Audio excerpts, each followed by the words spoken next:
तो जो ये तस्वीर आप देख रहे हैं गोपालगंज जिले के कुचाय कोट क्षेत्र विधानसभा क्षेत्र के बाहुबली विधायक अमरिंदर पांडे उर्फ पप्पू पांडे के द्वारा सम्मान समारोह का आयोजन किया गया है।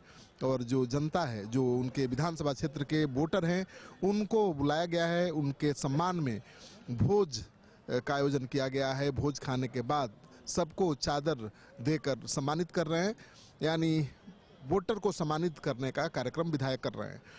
तो मैं आपको बता रहा हूं, लगातार तस्वीर दिखा रहा हूं कि किस तरह से बदलते ज़माने के साथ बाहुबली भी बदले हैं, उनके राजनीति करने का तरीका भी बदला है।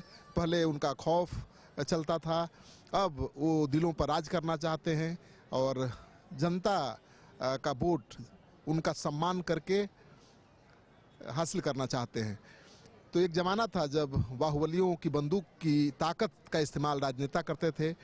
उसके बाद एक ज़माना आया जब बाहुबलियों ने खुद अपनी ताकत का इस्तेमाल राजनीति में आने के लिए किया। और अब ज़माना बदल गया है। अब बंदूक की नोक पर आप चुनाव नहीं जीत सकते हैं, वोट नहीं पा सकते हैं। ऐसे में बाहुबलियों ने राजनीति का तरीका बदल दिया है। अब बाहुबली बदलते ज़माने के साथ, बदलती राजनीति के साथ कदम ताल कर रहे हैं। उनके राजनीति करने का तरीका बदल गया है और इस तरह से अपने वोटर्स का सम्मान करके ये संदेश देने की कोशिश कर रहे हैं कि उनका जो धन बल है सब कुछ जनता के लिए है, उनकी बंदूकें जनता की रक्षा के लिए है और उनका धन जनता के सहयोग के लिए है। तो जो नई परिपाटी की शुरुआत हुई है उसकी तस्वीर आपको हम दिखा रहे हैं। ये गोपालगंज के कुचाय कोट विधानसभा क्षेत्र के विधायक हैं, लेकिन बिहार के एक जाने माने बाहुबली भी हैं। और बिहार में बाहुबलियों का जोर कितना चलता है राजनीति में, छुपी हुई बात है नहीं। अनंत सिंह से लेकर सूरजभान सिंह, सुनील पांडे, कितने बाहुबली हैं जो राजनीति में काफ़ी सक्रिय हैं। तो अब पप्पू पांडे किस तरह से बदलते ज़माने के साथ कदम ताल कर रहे हैं और जनता के दिल दिमाग पर अपनी छाप छोड़ने की कोशिश कर रहे हैं। हम बात करेंगे पप्पू पांडे से और जानने की कोशिश करेंगे कि क्या कारण है इस वोटर मान सम्मान समारोह का, कहां से आता है पैसा और कितना कारगर है राजनीति में अपनी साख बनाए रखने के लिए तरीका। तो आपको लगातार तस्वीर हम दिखा रहे हैं कि किस तरह से बिहार के एक बड़े बाहुबली जो राजनीति में आ चुके हैं, राजनीति में अपना दमखम दिखा रहे हैं लगातार, उसका राज क्या है? ये है वोटर सम्मान समारोह। क्या यही बड़ा राज है कि एक जनता लगातार आपका समर्थन कर रही, लगातार चुनाव जीतते आ रहे हैं? देखिए, जनता चुनाव अपने आशीर्वाद के बदौलत जिताती है, इसलिए कि हम उसको बहुत सम्मान करते हैं। मेरे लिए जनता सर्वोपरि है। उसके बाद हमारे नेता हैं आदरणीय नीतीश कुमार जी, जिनको हम अपना नेता मानते हैं, आज भी मानते हैं और आगे भी मानते रहेंगे। हमारे जो भी जनता है, जो भी हमारे कार्यकर्ता है, उसका भी एक ही सोच है कि हमारा नेता अमरिंदर पांडे है। न इसके पहले हम किसी को माने थे, न फिर आगे मानेंगे। और हम जनता को बहुत सम्मान करते हैं, चाहे वो गरीब हो, अमीर हो। खास करके गरीबों के ऊपर मेरा विशेष ध्यान रहता है, इसलिए उसके ऊपर ध्यान रहता है कि हम भी उसी गरीबी को देखे हैं जिस गरीबी को हम सामने देख रहे हैं।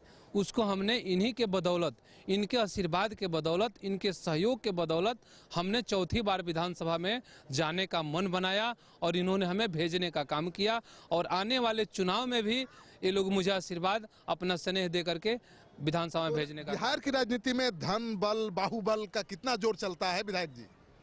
अब कहाँ चलता है इसका बल, मुझे तो पता नहीं है, लेकिन हम तो अपना जनता के सामने हम हाथ जोड़ते हैं, इसलिए कि जनता भगवान होती है। भगवान ने भी गरीब को ही अपना आदर्श माना, इसलिए उन्होंने भी सेवरी के यहाँ गया। केवट के यहाँ बहुत ऐसे लोग थे जिनके यहाँ भगवान खुद पधारे हैं। और हमारा भी गरीबों से लगाव रहता है, हम गरीबों के साथ उठना बैठना जानते हैं, उसके हर सुख दुख में जाना जानते हैं, उसको सहयोग करना जानते हैं। लेकिन आप हर साल ये सम्मान समारोह करते हैं, वोटर सम्मान समारोह, इसमें कितने लाख लोग आते हैं हर साल? अब ये तो आप खुद देख रहे हैं, इसके पहले भी हमने 2018 और 19 तो ज्यादा नहीं, 10,000 लोग हैं, लेकिन कितने दिनों से तक चलता है समारोह और कितने लोग आते हैं? आज 9वां दिन है, कल 10 दिन हो जाएगा, 10वां दिन हमारा हो जाएगा। एक दिन में हम 4 पंचायत को सम्मानित करते हैं। यहाँ से 60 बसें जाती है, उनको लाती है। हम लोग खाना खिलाने का काम करते हैं, चाय पिलाने का काम करते हैं और उनको आदर सहित जो भी हमारे माताएं बहनें बुजुर्ग अभिभावक प्रतिनिधि आते हैं उनको हम लोग बैठा करके प्रतिनिधि और अभिभावक को साल दे के सम्मानित करते हैं। और जो भी हमारे माताएं बहनें बुजुर्ग नौजवान साथी आते हैं उनको इस कड़ाके के ठंड में हमने कंबल दे के सम्मानित करने का काम करता हूं। और जो भी हमारे बच्चे बच्चियां हैं जो 5 साल से ऊपर की हैं या 3 साल की हैं उनको भी हमने स्कूल बैग और पानी का थर्मस का बोतल, कलम और कॉपी देकर के सम्मानित करते हैं। इसलिए कि जब हम उनको देंगे तो उनके अंदर ललसा जगेगी कि हमको पढ़ना चाहिए। उनके अंदर ऐसा एक जिन जगेगा कि वो लोग पढ़ाई करेंगे, शिक्षा ग्रहण करेंगे तो किसी भी लाइन में जाएंगे। तो लेकिन विधायक जी, पहले तो बाहुबलियों की बंदूक की डर से वोट मैनेज होता था, चुनाव जीतते थे बाहुबली। क्यों अब नहीं चलता है बंदूक का जोर? बाहुबलियों को बदलना पड़ा है रास्ता? नहीं, देखिए, ये जहाँ तक बंदूक की बात है तो बंदूक तो हमारे नेता 2005 में ही रखवा दिए सबका। वो चाहे किसी का AK-47 हो और चाहे राइफल हो, बंदूक हो। अब कोई चाहे कि हाँ प्रदर्शन कर लें तो संभव नहीं है। अब प्रदर्शन इसी का होगा जो सामने प्रदर्शन हो रहा है। रास्ता अलग चुन लिया है जनता से जुड़ने का, दिल पर राज करने का। नहीं, हम जनता से तो पहले से भी जुड़े हैं। हम तो 2000 में जिला परिषद अध्यक्ष बने, उस समय हम जिला परिषद सदस्य भी बने थे, पंचायत समिति सदस्य निर्विरोध बने थे। उसके बाद जिला परिषद का हमने लड़ाई लड़ा, उसमें भी अध्यक्ष बने। उसके बाद बहुजन समाज पार्टी से 2 बार यहाँ के जनता ने मुझे विधानसभा में भेजने का काम किया। इसके बाद हम अपने नेता को चुन लिए कि हमारे नेता नीतीश जी रहेंगे। आप हर साल अपने लाखों लोगों का सम्मान कर रहे हैं, वोटर का, और आपने खुद कहा कि लोग सवाल उठा रहे हैं कि इतना पैसा कहाँ से आता है सबका मान सम्मान करने के लिए। देखिए, हम बताए हैं कि साधु और नेता का कोई तिजोरी नहीं होता है, उसको मांग करके करना ही होता है। सहयोग लेके लोग करते हैं सब लोग। अब सबके अंदर यह सोच नहीं है, लोग सहयोग ले करके और रखते हैं व्यक्तिगत अपने लिए। और मैं नहीं रखता हूं, मुझे जनता में विश्वास है, मुझे गरीबों में विश्वास है कि मैं गरीबों का सेवा करूंगा तो भगवान मेरे ऊपर ऐसे ही प्रसन्न रहेंगे। इतना बड़ा यज्ञ का अनुष्ठान करते हैं और जनता के सहयोग से ही पूरा हो जाता है कि अपनी जेब से भी कुछ खाली करना पड़ता है? नहीं, हमारे जेब से लगता है आटा, चावल, दाल, तरकारी, ये हमारे घर से आता है। और बाकी जो भी कंबल चदरा है तो किसी किसी से सहयोग लेते हैं, मांगते हैं, मांग करके करते हैं। तो आप भी बिहार के एक बड़े बाहुबली हैं, आप बताइए क्या बाहुबलियों को संदेश देना चाहेंगे बाकी बाहुबलियों को कि अब कैसे राजनीति करना चाहिए, कैसे रास्ता बदलना चाहिए? नहीं, देखिए, हम बाहुबली शब्द तो जानते ही नहीं कि बाहुबली किसे कहते हैं। ये बाहुबली आप बता रहे हैं। अब तो हमको लगता है कि बाहुबली अगर बनना होगा तो जनता के बीच में रहना पड़ेगा। अब वो AK-47 में बहुत लोगों का जंक लग गया और जिन्होंने दिखाया उनको तो हमारी सरकार व्यवस्था कर दिया है और आगे भी अगर ऐसा कोई दिखाता है तो उसकी भी व्यवस्था होती रहेगी। अब जनता के बीच में रहना है तो सबसे बड़ा बाहुबली और सबसे बड़ा हथियार यही है, इसी को यूज करना पड़ेगा। और मैं तो पूरे भारत के हर प्रतिनिधियों से आग्रह करूंगा कि जो जनता आपको बड़े बड़े पद पे बैठाने का काम करती है, सम्मान उसकी होनी चाहिए। हम लोग का तो सम्मान होता ही है, लोग वोट भी देते हैं, खाना भी खिलाते हैं, अपने घर बुला के सम्मान करने का भी काम करते हैं। तो क्यों आप उसको छोड़ दीजिएगा? जो गरीब जनता, जो अमीर जनता आपको बड़े बड़े पद पे बैठाने का काम करती है, आप उसको सम्मानित करिए। विधायक जी, आप बाहुबली हैं, आपकी पहचान है बाहुबली के रूप में, आप बाहुबली कहलाने से संकोच क्यों करते हैं?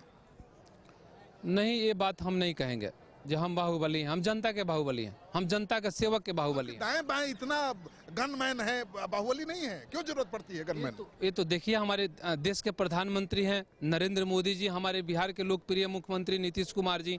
वो तो हर आदमी के साथ कुछ पक्ष विपक्ष होता है तो वो अपनी सुरक्षा को देखते हुए, बहुत ऐसे लोग, सबको थोड़े अच्छा लगता है, जो भी हमारे विरोधी हैं उनको थोड़े अच्छा लगता होगा, वो तो देख करके ऐसे ही धाराशाही हो गए हैं।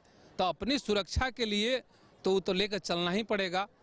आपने अपने प्रभाव का इस्तेमाल करके कौन कौन सी बड़ी सरकारी योजनाएं अपने क्षेत्र में लाई हैं? हम अपने विधानसभा क्षेत्र में इंजीनियरिंग कॉलेज खोलवाने का काम किया है सिपाया में, और 4 पंचायत सल्लेपुर, काला मठिनिया, दुर्ग मठिनिया और टोला सिपाया, ऐसे 4 पंचायत हैं कि वहाँ के पूरा देश आज़ाद हो गया था, लेकिन हमारा दियरावासी आज़ाद नहीं हुए थे। उनके लिए हमने नेता से वहाँ बांध बनवाने का काम किया, स्टेडियम बनवाने का अपने विधानसभा क्षेत्र में काम किया, अनेकों करोड़ों की लागत से पुल पुलिया बनवाने का काम किया, रोड सड़क बनवाने का काम किया। पूरे बिहार में 243 विधानसभा क्षेत्र है। मैं ये नहीं कहता हूं कि बाकी जगह काम नहीं हुए हैं, लेकिन हमारे विधानसभा क्षेत्र अंतर्गत जो काम हुए हैं वह कहीं नहीं हुआ है, मुझे गारंटी है इसकी।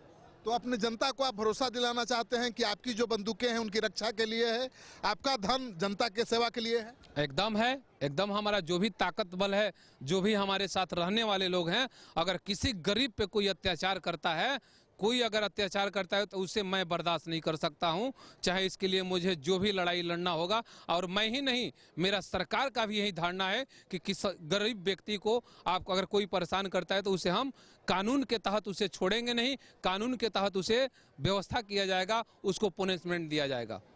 तो आपने सुन लिया अमरेंद्र बाहुबली का साक्षात्कार। ये पप्पू पांडे के नाम से काफ़ी लोकप्रिय है अपने विधानसभा क्षेत्र में और लगातार चुनाव जीतते आए हैं। अब इनकी जो राजनीति करने का तरीका है वो अजीब है, बिल्कुल विचित्र है, अलग है। और मुझे लगता है कि कोई विधायक इस तरह से वोटर का मान सम्मान समारोह शायद ही कहीं देश में करता हो।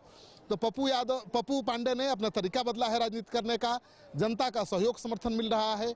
और मुझे लगता है कि बाकी बाहुबलियों के लिए ये सबक हो सकता है कि अब बंदूक की जोर पर वोटर को डराना धमकाना संभव नहीं है, क्योंकि जमाना बदला है, देश की जनता बदली है, देश की राजनीति बदल गई है, बाहुबलियों को भी बदलना पड़ेगा, ठीक अमरेंद्र पांडे यानी पप्पू पांडे की तरह। आपको इनका साक्षात्कार दमदार लगे तो इस वीडियो को खूब दोस्तों के साथ शेयर करिए। आपका सहयोग समर्थन लगातार मिल रहा है। पिछले 1 साल में 11 करोड़ लोगों ने हमारे चैनल को देखा है, 6 लाख से ज़्यादा लोगों ने सब्सक्राइब किया है। आपने नहीं किया है तो कर लीजिए। आपका सहयोग समर्थन हमारी लिए बहुत ज़रूरी है।